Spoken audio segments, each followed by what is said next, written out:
Hello साथियों, नमस्कार। आप देख रहे हैं आपका अपना YouTube channel DS Mishra official और आपके अपने चैनल पर इस खास वीडियो के साथ आपका हार्दिक स्वागत करता हूं। और यह वीडियो लेकर के आया हूं, संबंधित होगा जो भी शिक्षक साथी ईपीएफ में अपना पैसा जमा किए हैं। आपका और सरकार का अंशदान दोनों जमा हुआ है, लेकिन जो भी नियोजित शिक्षक साथी अब राज्यकर्मी के रूप में योगदान कर लेंगे, उनका ईपीएफ फंड जो है बंद हो जाएगा। और इसको लेकर के पूर्व में भी मैंने वीडियो लाए थे कि आपके इस जमा राशि का क्या होगा या फिर निकालने का प्रोसेस क्या है, कौन कितना निकाल सकते हैं, नियम क्या है और किस नियम के आलोक में कौन सी राशि निकलती है, किसके लिए कौन सा फॉर्म आपको भरना होता है। उन सब से संबंधित वीडियो पूर्व में मैंने लाया था। यदि अब तक आपने नहीं देखा होगा तो उसको भी जा करके देख लेंगे। और इस वीडियो में मैं बात करने वाला हूं कि यदि आप ईपीएफ के लिए अपनी जानकारी के लिए लॉगिन करने जा रहे हैं या फिर ई पासबुक का स्टेटमेंट देखने जा रहे हैं और आपको लॉगिन में समस्या आ रही है या आपके पासबुक के स्टेटमेंट देखने में कठिनाई आ रही है और नहीं खुल रहा है, तो उसका कारण क्या है और उसका निदान क्या होगा, इसको लेकर के यह वीडियो होगा। तो वीडियो सभी लोगों के लिए महत्वपूर्ण होगा जो ईपीएफ से आच्छादित हैं। तो अंत तक मेरे साथ बने रहेंगे और यदि चैनल से अब तक नहीं जुड़े होंगे तो चैनल को सब्सक्राइब करके बेल आइकन को प्रेस कर लेंगे, ताकि आगे भी शिक्षा विभाग एवं शिक्षकों से संबंधित हर महत्वपूर्ण वीडियो आप देखते रहें। तो आप लॉगिन करने जाते हैं तो भी, या फिर आप ई पासबुक के लिए यहाँ क्लिक करते हैं या फिर सर्विसेज में जा कर के और फॉर एम्प्लॉइज पर क्लिक करते हैं, तो आपके सामने यह वाला खुलता है पोर्टल। और यहाँ आप या तो ऊपर ई पासबुक वाले पर क्लिक कीजिए या मेंबर पासबुक पर। यहाँ जैसे ही आप क्लिक करते हैं आपके सामने यह फेस इंटरफेस आता है और यहाँ पर आपको अपना यूएएन नंबर और पासवर्ड डालने होते हैं और उसके बाद कैप्चा कोड आपको एंट्री करनी होती है। और उसके बाद जब आप साइन इन करते हैं उसके बाद आपके नंबर पर एक नंबर जाता है और उसको आपको वेरीफाई करना होता है। जैसे ही आप वेरीफाई करते हैं और वेरीफाई करने के बाद आपके द्वारा जब ये वेरीफाई होगा, उसके बाद यदि आपका पासबुक स्टेटमेंट नहीं शो करता है, आपके सामने यह वाला इंटरफेस आ जाता है जिसमें यह लिखा हुआ है कि your password is expire, to change your password please visit member portal. यानी आपने जो पासवर्ड बनाया था ईपीएफ ओ पर आपने लॉगिन करने के लिए, तो ईपीएफओ का पासवर्ड यदि आपका पुराना हो गया है तो एक्सपायर्ड पासवर्ड से आपका पासबुक डिटेल नहीं खुलता है। तो उसके लिए आपको पहले चेंज करना पड़ता है अपना पासवर्ड और इसके लिए आपको विजिट मेंबर पोर्टल पर से जाकर जो वर्तमान में पासवर्ड होगा उसी से खुल जाएगा, लेकिन यहाँ उस पासवर्ड से आपको नहीं खुलता होगा। तो जो यहाँ लिखेगा विजिट मेंबर पोर्टल, इसमें सबसे नीचे आप जाएंगे तो यहाँ पर मेंबर पोर्टल लिखा हुआ आएगा, यहाँ पर आपको क्लिक करने होते हैं। मेंबर पोर्टल पर जब आप क्लिक करेंगे तो आपके सामने यह इंटरफेस खुलेगा।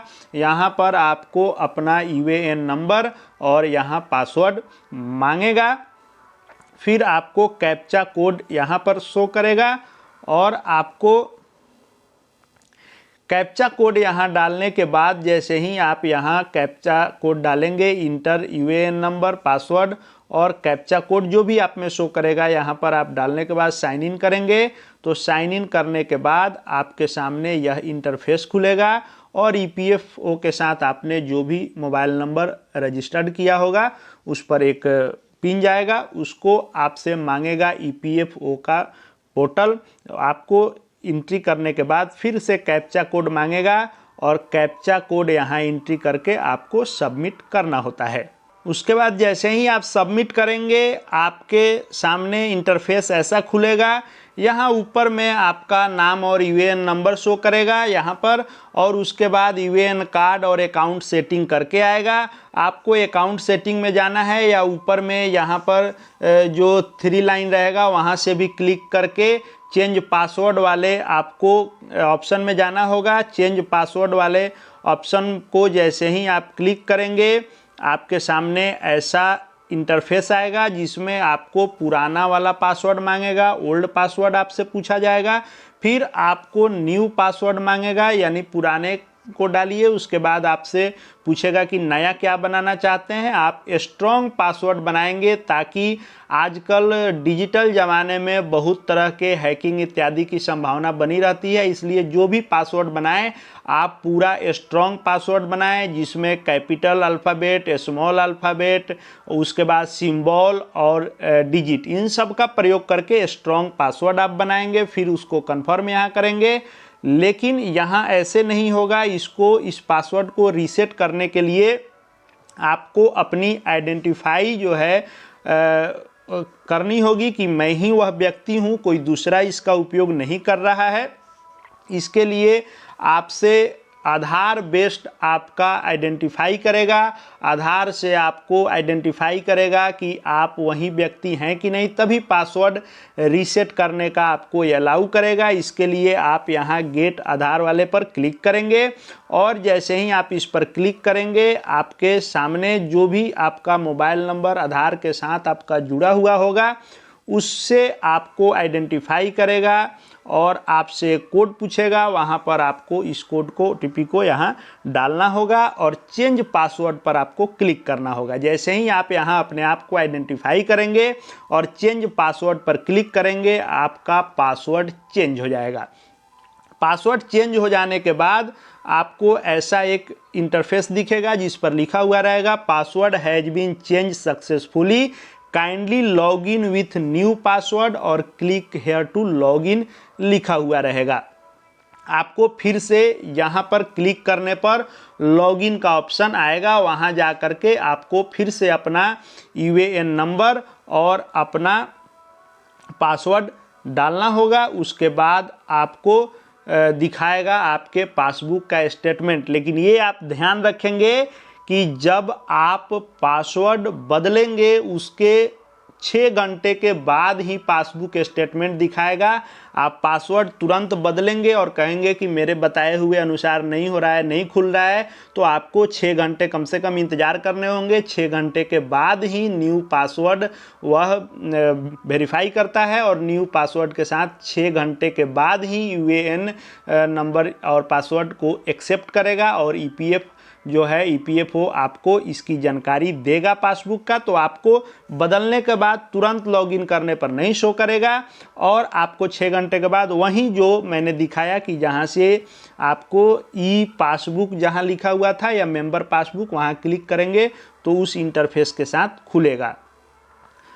अब फिर आप यहां से चाहें तो अपना लॉगिन करके बाकी चीज़ें भी देख सकते हैं, अपना हर डिटेल देख सकते हैं। आगे आपको विड्रॉल के लिए क्लेम करना होगा, उसको भी लेकर के वीडियो आऊँगा कि क्या क्या ऑनलाइन प्रोसेस है, कौन सा डॉक्यूमेंट लगेगा, क्या क्या उसमें फॉर्म भरना होगा, इन सब से संबंधित मैं वीडियो आगे लाऊंगा पूरे प्रोसेस के साथ कि आपका विड्रॉल 100% कैसे होगा। लेकिन एक और समस्या आती है कि यदि आपको लॉगिन करने में आपके पास पासवर्ड नहीं है, पासवर्ड आप भूल गए हैं, तो फॉरगॉट पासवर्ड पर क्लिक करके और जैसे ही आप फॉरगेट पासवर्ड पर क्लिक करेंगे आपके सामने यह इंटरफेस आएगा और फॉरगेट पासवर्ड में आपको UAN नंबर डालना होगा और कैप्चा कोड डालना होगा। सबमिट करने पर आपको फिर से OTP इत्यादि जाएगा और उस आधार पर आपको अपना फिर से पासवर्ड बदलना होगा। तो मुख्य समस्या यही होती है कि आपका पासवर्ड पुराना हो गया है और एक्सपायर हो गया है, इस कारण से आपका जो EPF का पासबुक है उसका डिटेल आपको नहीं दिखा पाता है। तो आपको यह चेंज करना होगा और नए पासवर्ड के साथ आपको 6 घंटे के बाद उस पर डाल करके आपको देख लेना होगा। और निश्चित रूप से आप पासबुक स्टेटमेंट को देख लें, क्योंकि विभाग आपके EPF को क्लोज करेगा और आप नई सर्विस में जब जाएंगे, यानी विशिष्ट शिक्षक, प्रधान शिक्षक, प्रधानाध्यापक या विद्यालय अध्यापक किसी में भी जा रहे हैं नियोजित शिक्षक से निकल करके, तो आपको जिस दिन आप नियोजित शिक्षक का पद छोड़ेंगे उससे 60 दिन के बाद ही आपका पूरा राशि विड्रॉल होगा।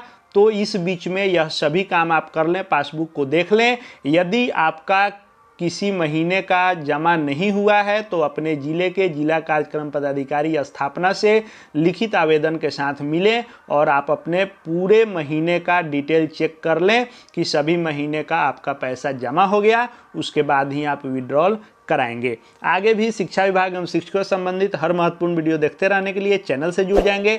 चैनल को सब्सक्राइब करके बेल आइकन को प्रेस कर लेंगे। साथ ही साथ हमारे Telegram channel DS Mishra official से भी जुड़ जाएंगे ताकि शिक्षा विभाग के हर महत्वपूर्ण खबरें आपको वहाँ मिलती रहे। पत्र PDF इत्यादि सब वहाँ आपको उपलब्ध होते रहते हैं। इस वीडियो को देखने के लिए आपका बहुत बहुत धन्यवाद।